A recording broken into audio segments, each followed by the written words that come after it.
It is a running back wasteland, folks. How many first round picks are playing? I mean, what is going to happen with Joe Mixon? What is going on?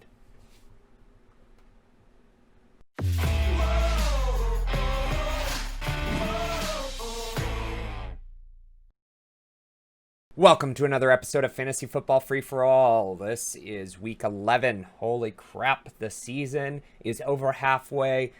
We are seeing which teams are real and which teams are pretenders and which teams just don't know what the heck they're doing. Here's looking at you, Saints. All right, first game in. Cincinnati, Washington. Joe Mixon is out again. Again, folks. Joe Mixon has been out for 4 straight weeks. This increases the value of Giovanni Bernard. It increases the value of Tyler Boyd, T. Higgins, Joe Burrow.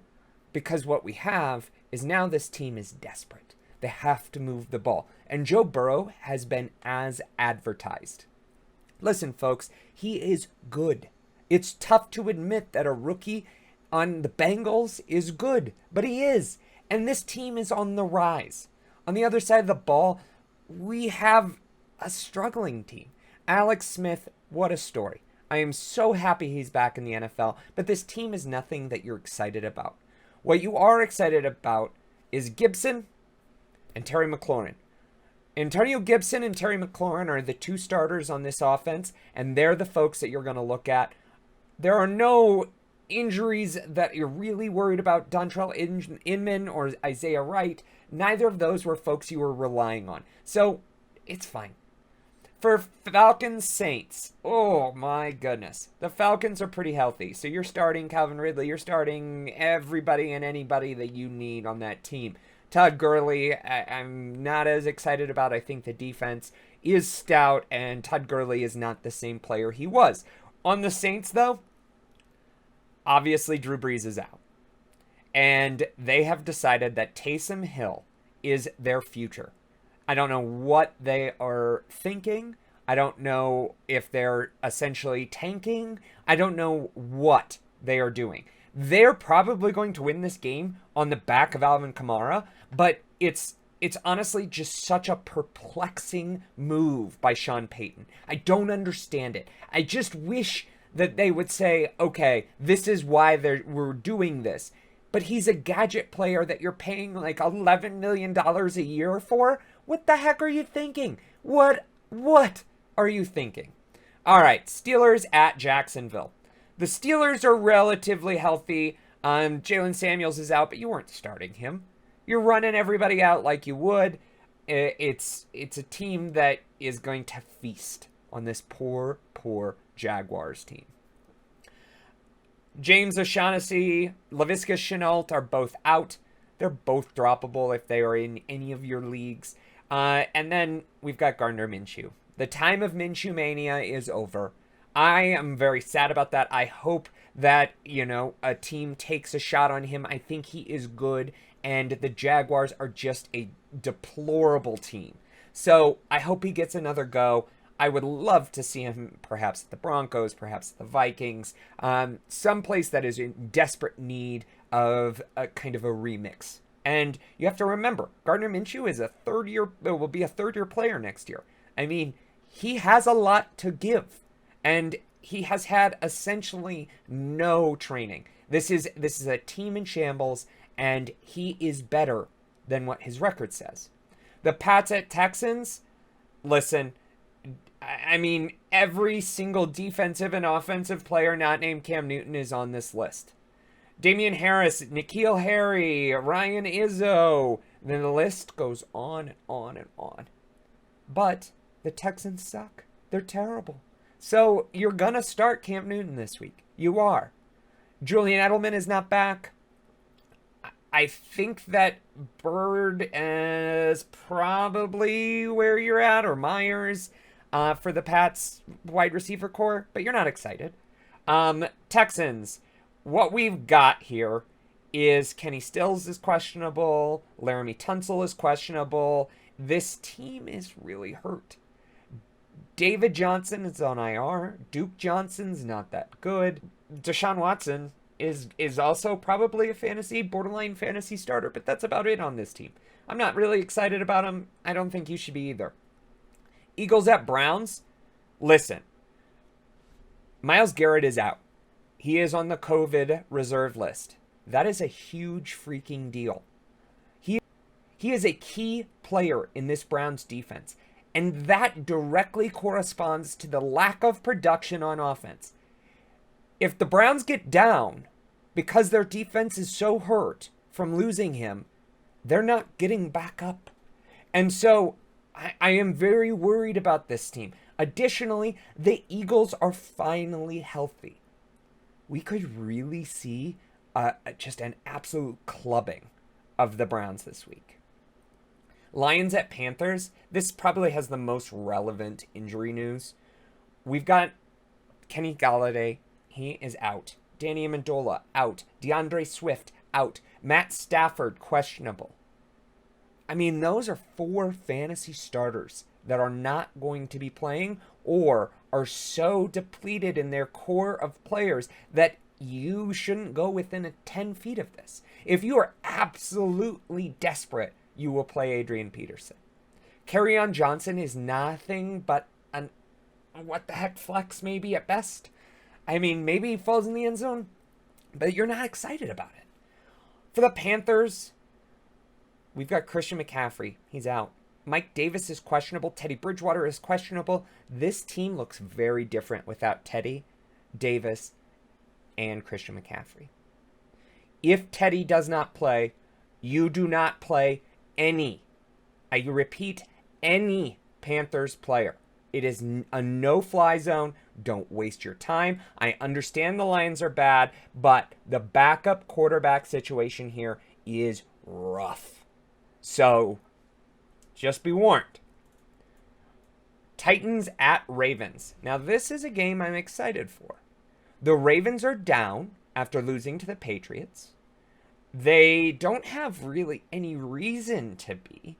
I mean, Calais Campbell's out, Brandon Williams is out, but they should be better than what they're doing now.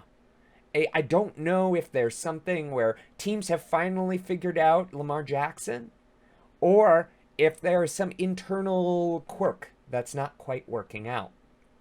I'll be interested to see if Des Bryant has a kind of a reemergence here. They need to get Marquise Brown going. Hollywood Brown is one of the fastest players in the NFL, and right now they are not using him.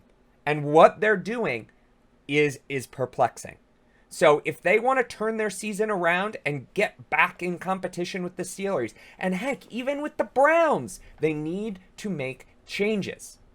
For the Titans, Jadeveon Clowney is out, Adam Humphries is out. So, I mean, those are pretty big misses for them. But their core offense is healthy, finally. The COVID pandemic kind of wave that went over that team is finally resolved. And Derrick Henry, you've got to start him. I know this Ravens defense is scary, but you have to start Derrick Henry. He is a top 5 running back, and you need him. Jets at Chargers. All right, start your Chargers. Sit your Jets. Sam Darnold's doubtful. That decreases any value that was on this team. Joe Flacco is past his prime. I mean, what else do you want to say? Your Chargers, I don't know who you're necessarily starting at running back. I am avoiding this running back situation as a whole. I don't think that there's a ton of value there. Dolphins at Broncos. All right. The Dolphins are healthy. What we're seeing is kind of this team rallying behind Tua. We're seeing Gesicki start to get back. They got rid of Howard, so maybe it's Breida. We're not sure. Broncos have huge injury concerns. Joseph Jones, Bryce Callahan, Noah Fant, Graham Goslow, Drew Lock, Jake Rogers, and Deshaun Williams. They're all questionable. Without Drew Lock, this team looks a lot worse. Rippon and Lock split carries this week. And if they are going to bench Drew Lock, you're benching Jerry Jeudy. You're benching Tim Patrick. Because Rippon is not going to see huge air yards. What that does do is increase the value of Melvin Gordon and Phillip Lindsay. But, I mean, what's the trade-off there? Cowboys at Vikings. The Vikings might get their 4th win in a row. The Cowboys are rough. Randy Gregory, DeMarcus Lawrence are both questionable. Zeke should play. Andy Dalton should be back. But it's not like this team's any good. They're just not. Whereas the Vikings are starting to show. They're starting to kind of come out of their shell. We're seeing Kirk Cousins gain that rapport with Jefferson and Thielen. And Dalvin Cook is a monster. He is a monster, folks. He is the 2020 MVP for fantasy football. There's no doubt. It is Dalvin Cook, Alvin Kamara. Those are the two. So, I mean, you're dialing him up, you're putting him in, and you're going to ride him to victory this week. Packers at Colts. All right, the Packers are very hurt. The wide receiver room is essentially zero. Allen Lazard, Equanimous St. Brown, Darius Shepard, they're all questionable. Tyler Ervin is out. So what does that mean? What we're going to see is Bob Tonyan. He's going to get you a little bit. Aaron Rodgers, obviously start. Devontae Adams will feast, and so will Aaron Jones. The Colts defense is not as good as what it looks like. On the Colts side, Jack Doyle is questionable with a concussion. I would count on him not being there. Mo Alley Cox did not practice on Friday. That Trey Burton, maybe? Huh? I think. I don't like anybody else in this game. I think that Phillip Rivers is a pretender. I've been shouting that from the rooftops. Nyheim Hines is probably the running back you want, which is disgusting considering they have Jonathan Taylor just sitting there. But this team is dip and dunk. The Colts, they're probably going to make the playoffs, but they shouldn't. Chiefs at Raiders. Sammy Watkins is questionable. That's really the injury of note on this whole kind of Kansas City Raiders line. The Raiders are still kind of reeling from the consequences of that COVID outbreak. And the Chiefs are going to be looking for revenge. Home road splits are not a thing in 2020. There are no fans, and Patrick Mahomes is a stud. This is our Week 11 injury breakdown. Thanks for watching.